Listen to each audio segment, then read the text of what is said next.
فرزند زہرا یہ حالات برے ہیں. کاشانۂ بصیرت ایک ایسا مکمل یوٹیوب چینل جس پر محروم بصارت کے لیے بالخصوص اور تمام افراد کے لیے بالعموم سینکڑوں کی تعداد میں اسلامی کتب دستیاب ہیں. لہذا گزارش ہے کہ آپ اپنی ذمہ داری نبھاتے ہوئے کاشانۂ بصیرت کو سبسکرائب کرنے کے ساتھ ساتھ بیل آئیکن کو پریس کیجیے تاکہ آپ علم کے حصول کے ساتھ ساتھ مذہب اہل بیت کی اشاعت میں بھی اہم کردار ادا کرتے رہیں. کاشانۂ بصیرت. فرزند زہرا یہ حالات برے ہیں. کاشانۂ بصیرت کے اس یوٹیوب چینل پر میرے معزز سامعین کو سلام پہنچے. ہم لوگ مل کر پڑھ رہے ہیں تفسیر الکوثر کی جلد 4. قالوا يا نوح قد جادلتنا فأكثرت جدالنا فأتنا بما تعدنا إن كنت من الصادقين قال إنما يأتيكم به الله إن شاء وما أنتم بمعجزين. لوگوں نے کہا اے نوح تم نے ہم سے بحث کی ہے اور بہت بحث کی، اور اب اگر تم سچے ہو تو وہ عذاب لے آؤ جس سے تم ہمیں ڈراتے ہو. کہا اسے تو بے شک اللہ ہی تم پر لائے گا اگر وہ چاہے، اور تم اسے عاجز تو نہیں کر سکتے. تشریح کلمات. الجدل پرنتھیسز میں لکھا ہوا ہے جیم دال لام پرنتھیسز بند ہو جاتے ہیں، کے معنی ایسی گفتگو کرنا ہے جس میں طرفین ایک دوسرے پر غلبہ حاصل کرنے کی کوشش کریں. اصل میں جدلت الحبل سے مشتق ہے جس کے معنی ہے رسی کو مضبوط بٹنا. اسی سے بٹی ہوئی رسی کو الجدیل کہا جاتا ہے. تفسیر آیات. حضرت نوح علیہ السلام کی قوم جب حجت اور دلیل کا مقابلہ نہ کر سکی تو دلیل کی چیلنج کو اختیار کیا اور اس تحقیری اور تکذیبی لہجے میں کہا وہ عذاب لے آؤ جس سے ہم کو ڈراتے رہے ہو اگر تم سچے ہو. یعنی تمہارا دعوی نبوت سچا ہے اور نہ عذاب کی دھمکی. لوگوں نے عذاب لانے کی نسبت حضرت نوح علیہ السلام کی طرف دی، لیکن حضرت نوح علیہ السلام نے یہ نسبت اللہ کی طرف دے کر یہ واضح کر دیا کہ میں خود بھی مشیت الہی کے تابع ہوں. عذاب لانا نہ لانا میرے اختیار میں نہیں ہے، بلکہ عذاب اللہ کی مشیت کے مطابق آئے گا. اہم نکات اس میں جو ہے ایک ہی نقطہ ہے اور وہ کچھ اس طرح سے ہے. عذاب آنے سے پہلے حضرت نوح علیہ السلام ایک لمبی مدت تک لوگوں کو دلائل سے راہ راست پر لانے کی کوشش کرتے رہے.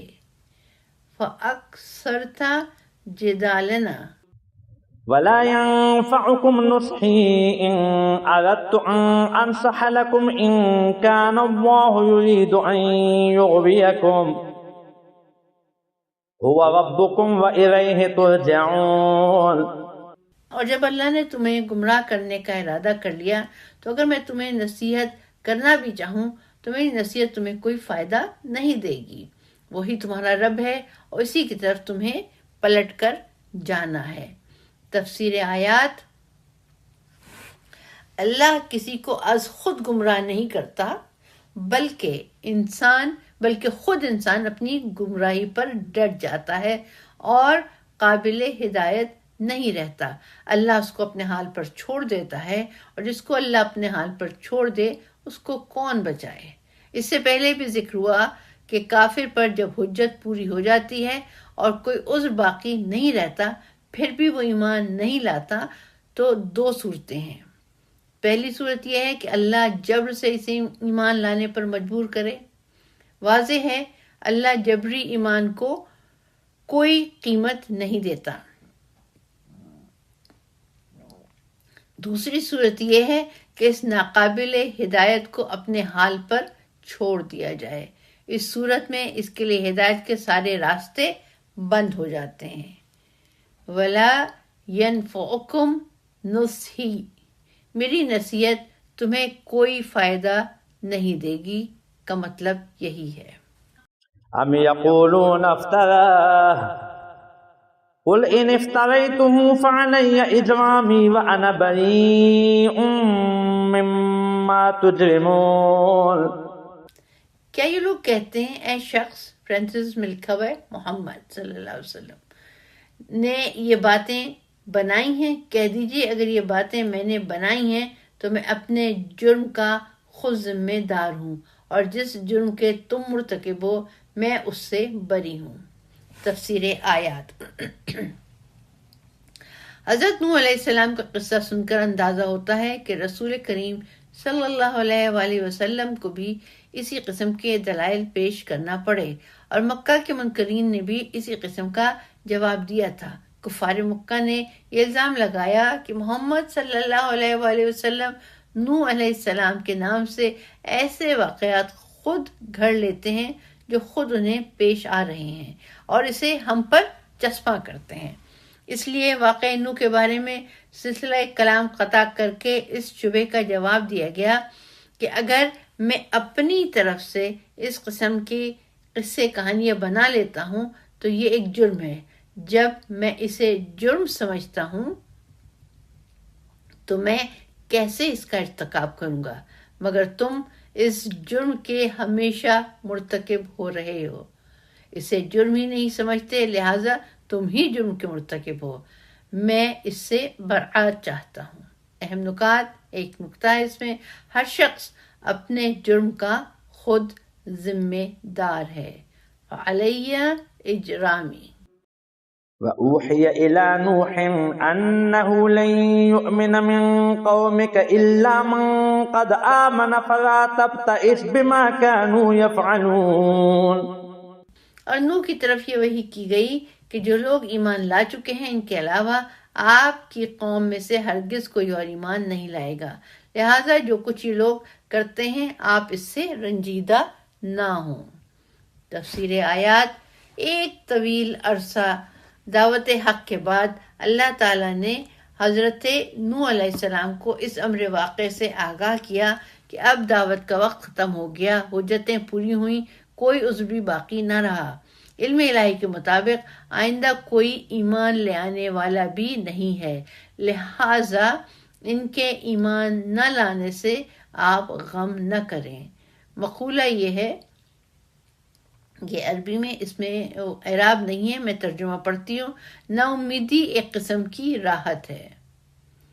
اللہ تعالیٰ نے حضرت نوح کو ایک قسم کی راحت فراہم فرمائی اور دعوت و ارشاد کا دور ختم ہونے کے بعد آنے والے حالات کا مقابلہ کرنے کا حکم دیا۔ واصنع الفلك بأعيننا ووحينا ولا تخاطبني في الذين ظلموا إنهم مغرقون۔ اور ہماری نگرانی میں اور ہمارے حکم سے ایک کشتی بنائیں اور ظالموں کے بارے میں مجھ سے بات ہی نہ کریں کیونکہ وہ ضرور ڈوبنے والے ہیں۔ تفسیر آیات۔ حضرت نوح علیہ السلام کے زمانے میں جہاز رانی اور کشتی سازی کی صنعت ممکن ہے رائج نہ ہو، اس لیے بذریعہ وہی اس صنعت کو متعارف کرایا گیا۔ یا ممکن ہے یہ صنعت کم و بیش رائج ہو لیکن کشتی کی نوعیت اور ظرفیت اور دیگر خصوصیات وہی کے ذریعے بتا دی گئی ہوں۔ بِأَعْيُنِنَا وَوَحْيِنَا کا مطلب یہی ہو سکتا ہے کہ ہماری نگرانی میں بناؤ۔ اس کشتی کی تفصیلات، جزیات اور جملہ ہدایات اللہ کی طرف سے بذریعہ وہی ملتی ہیں۔ کشتی بنانے کا حکم اس وقت ہوا جب ان پر حجت پوری ہو چکی تھی، مہلت دی گئی تھی اور کوئی ایمان لانے والا بھی نہ تھا، نہ ان کی نسلوں میں کوئی مومن تھا۔ وَلَا يَلِدُ إِلَّا فَاجِرًا كَفَّارًا، اور یہ لوگ صرف بدکار کافر اولادی پیدا کریں گے، اس لیے ان کی سفارش و شفاعت بھی ممنوع ہوگی۔ سورہ نوح کی آیت نمبر 27۔ کہتے ہیں مسیح علماء نے اس کشتی کے طول و عرض پر تحقیق کی ہے کہ اس کا طول 525 فٹ، عرض 57.5 فٹ اور اونچائی 52.5 فٹ تھی، جبکہ اسلامی روایات اور توریت کی عبارت اس سے مختلف ہیں۔ اہم نکات۔ نمبر 1، اللہ کے حتمی فیصلے کے بعد دعا بے اثر ہو جاتی ہے۔ وَلَا تُخَاطِبْنِي فِي الَّذِينَ ظَلَمُوا۔ نمبر 2، کشتی کی صنعت کی ابتدا وحی کے ذریعے ہوئی۔ وَاصْنِعِ الْفُلْكَ بِأَعْيُنِنَا۔ وَيَصْنَعُ الْفُلْكَ وَكُلَّمَا مَرَّ عَلَيْهِ مَلَأٌ مِّن قَوْمِهِ سَخِرُوا مِنْهُ قَالَ إِن تَسْخَرُوا مِنَّا فَإِنَّا نَسْخَرُ مِنكُمْ كَمَا تَسْخَرُونَ فَسَوْفَ تَعْلَمُونَ مَن يَأْتِيهِ عَذَابٌ يُخْزِيهِ وَيَحِلُّ عَلَيْهِ عَذَابٌ مُقِيمٌ۔ اور وہ نوح پرنتھسز میں لکھا ہوا ہے، کشتی بنانے لگے اور ان کی قوم کے سرداروں میں سے جو وہاں سے گزرتا وہ ان کا مذاق اڑاتا تھا۔ نوح نے کہا اگر آج تم ہمارا مذاق اڑاتے ہو تو کل ہم تمہارا اسی طرح مذاق اڑائیں گے جیسے تم مذاق اڑاتے ہو۔ عنقریب تمہیں علم ہو جائے گا کہ کس پر وہ عذاب آتا ہے جو اسے رسوا کر دے گا اور کس پر ہمیشہ رہنے والا عذاب نازل ہوگا۔ تفسیر آیات۔ حضرت نوح علیہ السلام جب خشکی پر کشتی بنا رہے تھے تو منکرین وحی اور ایمان بالغیب سے محروم، ظاہر بین اور سطحی سوچ رکھنے والے اس عمل کو نوح علیہ السلام کی دیوانگی کا واضح ثبوت قرار دیتے اور مذاق اڑاتے تھے، اور غیب پر ایمان رکھنے والے اطمینان و سکون کے ساتھ اپنے انجام کی بھلائی اور نجات کا ذریعہ بنا رہے تھے۔ ان کو اپنے ایمان کی آنکھوں سے طوفان نظر آ رہا تھا اور منکرین کی غرق آبی کا بھی مشاہدہ کر رہے تھے، جبکہ یہ ظاہر پرست اپنے انجام سے بے خبر الٹا نجات پانے والوں کا مذاق اڑا رہے تھے۔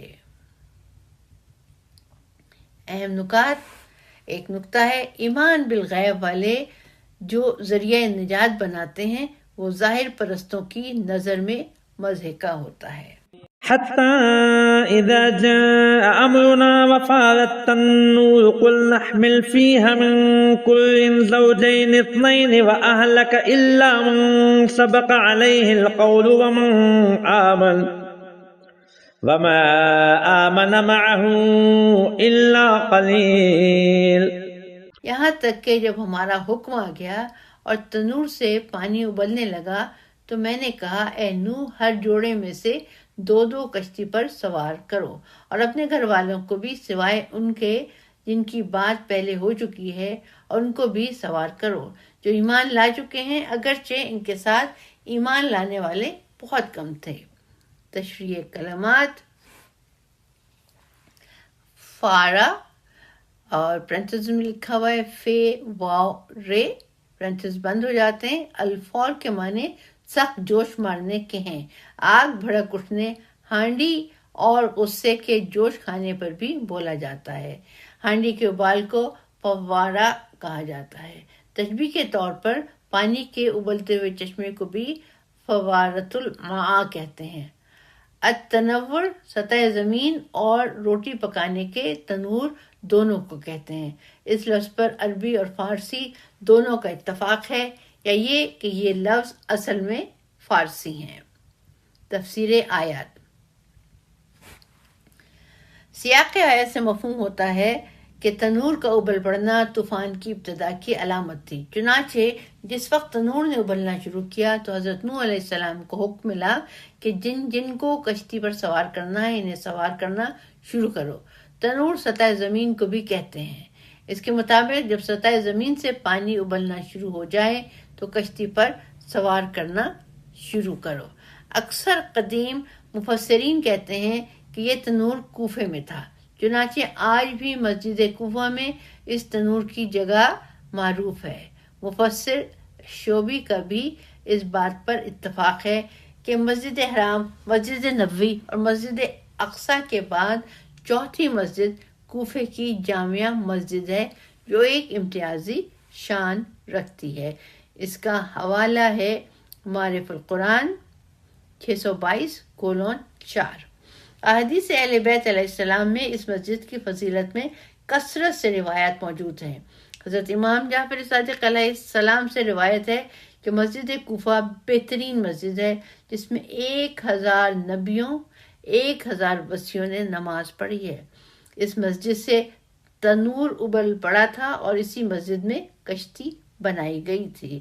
اس کا حوالہ الکافی ہے 492:3۔ حضرت امام محمد باقر علیہ السلام نے ابو حمزہ صومالی سے فرمایا، مساجد 4 ہیں، مسجد حرام، مسجد نبوی، مسجد بیت المقدس، مسجد کوفہ۔ اے ابو حمزہ، ان مساجد میں ایک فرض نماز ایک حج کے برابر، ایک سنت نماز ایک عمرے کے برابر ہے۔ اس کا حوالہ میں آپ کے سامنے پڑھتی ہوں۔ من لا یحذر الفقیہ 229:1۔ زوجیت، یہ بولڈ لیٹرز میں لکھا ہوا ہے۔ چونکہ حیوانات اور نباتات کی حیات زوجیت پر موقوف ہے، طوفان نے علاقے کی تمام موجودات کو فنا کر دینا تھا اور طوفان کے بعد یہاں ایک نئی زندگی شروع ہونا تھی، جس کے لیے زوجیت لازمی امر تھا۔ حضرت نوح علیہ السلام کو حکم ہوا، ہر جوڑے میں سے 2 کشتی پر سوار کرو تاکہ آئندہ زندگی کا تسلسل قائم رکھا جا سکے۔ اس کا یہ مطلب نہیں کہ تمام موجودات میں سے 2 کشتی پر سوار کرو، بلکہ اپنے اور مومنین کے پاس موجود مویشیوں میں سے 2 جوڑے سوار کرو۔ پھر اگلا جو ہے وہ بولڈ اس میں لکھا ہوا ایمان اور کشتی، اور اس کے آگے تحریر ہے، اس ذریعے نجات کشتی پر صرف اہل ایمان سوار ہو سکتے تھے۔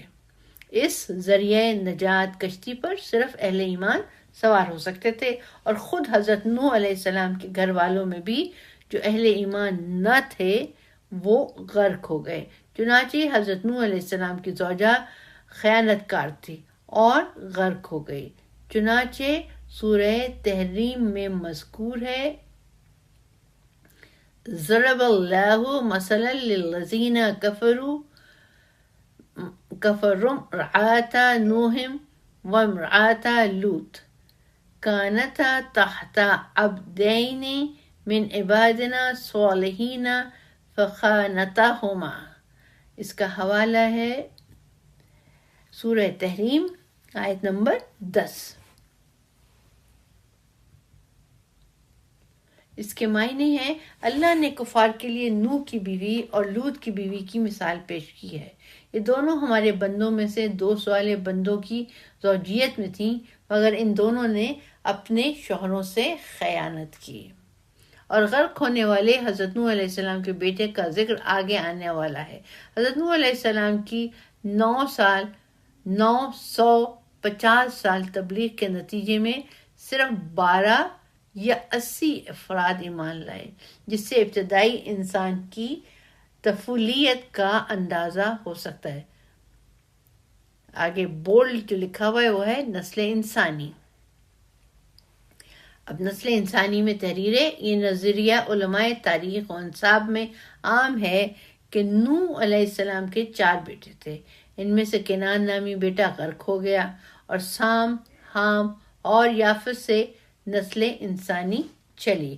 یہ نظریہ اس مفروضے پر قائم ہے کہ طوفان سے حضرت نوح علیہ السلام کے 3 بیٹوں اور ان کی بیویوں کے سوا کوئی نہ بچا تھا، لیکن قرآن کی متعدد آیات میں اس بات کی صراحت موجود ہے کہ حضرت نوح علیہ السلام کے خاندان کے علاوہ اہل ایمان کی ایک تعداد کشتی میں موجود تھی۔ چنانچہ زیر بحث آیت میں وَأَهْلَكَ گھر والوں کے ذکر کے بعد وَمَنْ آمَنَ ایمان والوں کا بھی ذکر ہے۔ آیہ ذریتہ من حملنا مع نوح بھی اس مطلب پر شاہد ہے۔ اس کا حوالہ ہے سورہ اسرائیل آیت نمبر 3۔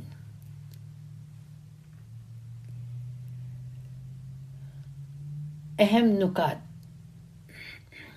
نمبر 1، خاندانی ربط کے لیے بھی ایمان شرط ہے، وَأَهْلَكَ إِلَّا مَنْ سَبَقَ إِلَيْهِ الْقَوْلُ۔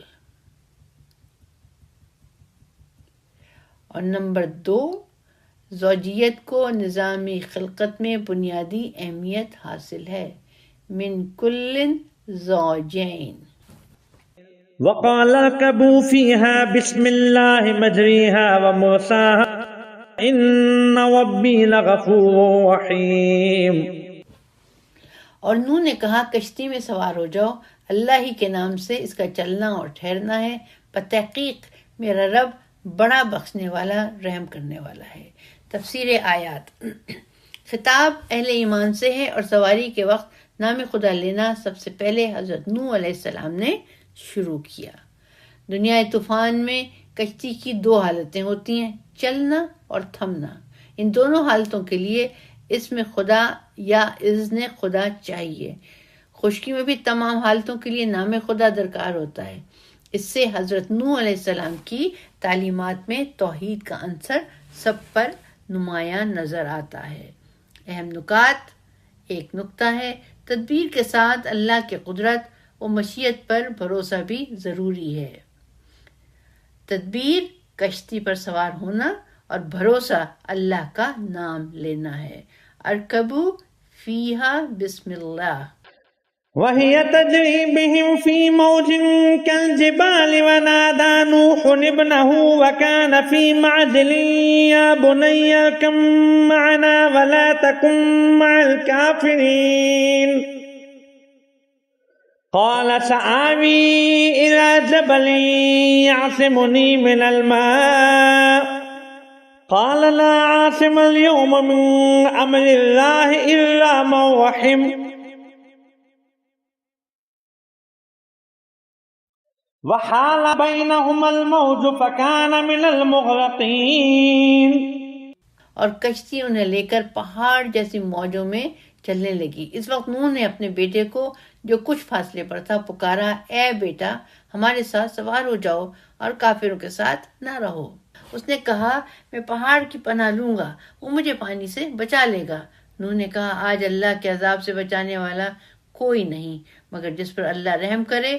پھر دونوں کے درمیان موج حائل ہو گئی اور وہ ڈوبنے والوں میں سے ہو گیا۔ تفسیر آیات۔ نمبر 1، فی موجن کل جبال، پہاڑ جیسی موجوں میں کی تعبیر سے طوفان کی شدت کا اندازہ ہوتا ہے۔ نمبر 2، ونادا نوح، حضرت نوح علیہ السلام کا ایک بیٹا جس کا نام کنعان بتایا جاتا ہے کشتی سے کچھ فاصلے پر تھا اور کشتی پر سوار نہیں ہو رہا تھا۔ حضرت نوح علیہ السلام نے بڑے شفیق لہجے میں اسے کشتی پر سوار ہونے کے لیے پکارا، کیونکہ اللہ تعالیٰ آپ علیہ السلام کے علم میں نہیں لایا تھا کہ یہ بیٹا نفاق کا مرتکب ہو رہا ہے اور ایمان نہیں لایا۔ وہ در حقیقت جس طرح کشتی سے فاصلے پر تھا ایمان سے بھی فاصلے پر تھا۔ نمبر 3، قال سآوی الی جبل، اس لیے اس لیے عاقل والد بیٹے نے اپنے باپ کی شفقت بھری آواز کو مسترد کر دیا اور نجات کے حقیقی ذریعے کشتی کو چھوڑ کر ایک موہوم ذریعے پہاڑ کی طرف دوڑا۔ اس موہوم ذریعے نے اس کو نہیں بچایا اور وہ غرق ہو گیا۔ اس کے بعد اب ہے اہم نکات۔ نمبر 1، وسیلہ وہ ہوتا ہے جس کی نشاندہی اللہ اور اس کا رسول کرے۔ ارکب معنا۔ نمبر 2، ایمان کی دولت سے محروم لوگ حقیقی وسیلہ نجات کی جگہ موہوم وسیلے کی طرف دوڑتے ہیں۔ سآوی الی جبل یعصمنی۔ نمبر 3، تاریخ اپنے آپ کو دہراتی ہے۔ رسول صلی اللہ علیہ وسلم کی آواز پر لبیک نہ کہنے والے پہاڑ کی طرف دوڑ پڑے۔ وَالرَّسُولُ يَدْعُوكُمْ فِي أُخْرَاكُمْ سورہ آل عمران آیت نمبر 153۔ وقيل يا أرض ابلعي ماءك ويا سماء أقلعي وغيض الماء وقضي الأمر واستوت على الجودي وقيل بعدا للقوم الظالمين۔ اور کہا گیا اے زمین اپنا پانی نگل لے، اور اے آسمان تھم جا، اور پانی خشک کر دیا گیا، اور کام تمام کر دیا گیا، اور کشتی پرنتھسس میں لکھ کے کوہ جودی، کوہ پرنتھسس میں جودی پر ٹھہر گئی، اور کہا گیا ظالموں پر نفرین ہو۔ تشریح کلمات۔ پہلا کلمہ جو اس میں تحریر ہے وہ ہے ابلعی، پرنتھسس میں با، لام اور عین پرنتھسس بند ہو جاتے ہیں، اور پھر لکھا ہوا ہے بلعت، با لام عین تے، کسی چیز کے نگل لینے کے معنی میں ہے۔ دوسرا جو کلمہ ہے وہ ہے غیظا، پرنتھسس میں ہے غین چھوٹی یہ زا، پرنتھسس کلوز ہو جاتے ہیں، اور پھر لکھا ہوا ہے غاز، غین الف زواد، کسی چیز کے کم کرنے یا از خود کم ہونے کے معنوں میں ہے۔ تفسیر آیات۔ اس طوفان میں زمین و آسمان دونوں سے کام لیا گیا تھا۔ اب یہاں پہ ہے ایک دو آیات لکھی ہوئی ہیں، میں پڑھنے کی جسارت کرتی ہوں۔ فَفَتَحْنَا أَبْوَابَ السَّمَاءِ بِمَاءٍ مُنْهَمِرٍ وَفَجَّرْنَا الْأَرْضَ عُيُونًا فَالْتَقَى الْمَاءُ عَلَى أَمْرٍ قَدْ قُدِرَ۔ یہ جو ہے یہ حوالہ ہے سورہ قمر، اور آیت نمبر ہے 11 اور 12۔ اس کا ترجمہ اس طرح سے ہے، پھر ہم نے زوردار بارش سے آسمان کے دہانے کھول دیے، اور زمین کو شگافتہ کر کے ہم نے چشمے جاری کر دیے، تو دونوں پانی اس امر پر مل گئے جو مقدر ہو چکا تھا۔ اب پوائنٹس آ رہے ہیں۔ پہلا پوائنٹ ہے وقیلا یا ارض ابلعی۔ اب آسمان اور زمین دونوں کو اللہ کا حکم ملتا ہے کہ زمین اپنا پانی جذب کرے اور بارش تھم جائے۔ حکم خدا کی تعمیل ہو گئی، طوفان تھم گیا، پانی خشک ہو گیا، ہر طرف سکون و سکوت چھا گیا، کشتی کوہ جودی پر ٹھہر گئی، کفر و طغیان والوں کا کام تمام ہو گیا، زمین خدا کی تطہیر ہو گئی۔ جن لوگوں کی ہدایت اور رہنمائی کے لیے ان کے نبی 950 سال کی صبر آزما مدت تک تبلیغ کرتے رہے، پھر بھی وہ راہ راست پر نہیں آئے، بلکہ اپنے شفیق ہادی اور راہبر کو اذیتیں دیتے رہے۔ ان کی تطہیر کے علاوہ اور کیا صورت ہو سکتی تھی؟ پوائنٹ نمبر 2، وستوت علی الجودی، کوہ جودی بورڈ لیٹرز میں لکھا ہوا ہے، آرمینیا سے لے کر کردستان تک کوہستان کا ایک سلسلہ ہے۔ اس سلسلے کو ارارات کہتے ہیں۔ تو ریت میں صرف اس سلسلے کوہ ارارات کا ذکر ہے، لیکن کسی ایک مخصوص چوٹی کا ذکر نہیں ہے۔ قرآن مجید نے اس چوٹی کا نام بتایا ہے۔ قدیم تاریخوں میں کشتی کے ٹھہرنے کی یہی جگہ بتائی گئی ہے۔ چنانچہ مسیح علیہ السلام سے 250 برس پہلے بابل کے ایک مذہبی پیشوا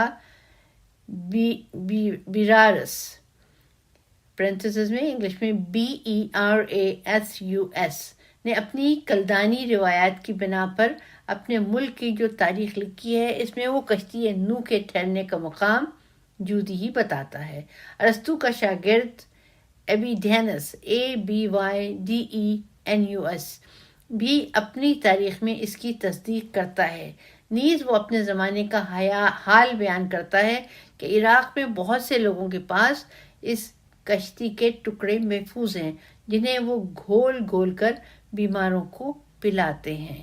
اس کا حوالہ جو ہے وہ ہے تفہیم القرآن، اور پھر ہے 341:2 341:2۔ لیکن دائرۃ المعارف الاسلامیہ کے محققین اس بابلی روایت کو رد کرتے ہیں کہ جودی کسی پہاڑ کا نام ہے، بلکہ اس جگہ کا وصف جہاں نوح علیہ السلام کی کشتی لنگر انداز ہوئی جودی زرخیز جگہ کے معنوں میں استعمال ہوتا ہے۔ عرب جاہلیت کے زمانے کے شاعر نے کہا، یہ عربی میں شعر ہے، میں اس کا ترجمہ پڑھتی ہوں آپ کے سامنے۔ اس شعر میں جودی، اور اس میں انورٹڈ کامرس میں لکھا ہے جود، جیم واو دال سے ہے وہ زمین جو زرخیزی میں جود و سخا والی ہو، اور الحمد وہ زمین جو زرخیز نہیں ہے۔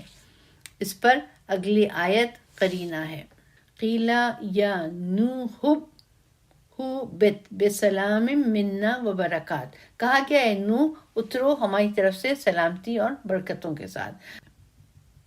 سورہ ہود آیت نمبر 48۔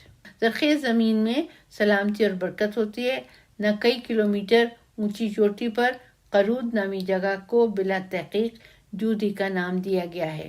تفصیل کے لیے ملاحظہ ہو دائرۃ المعارف الاسلامیہ 161 سے لے کے 163 تک :7 بحوالہ شہادت وردوت، بحوالہ شبہات وردوت۔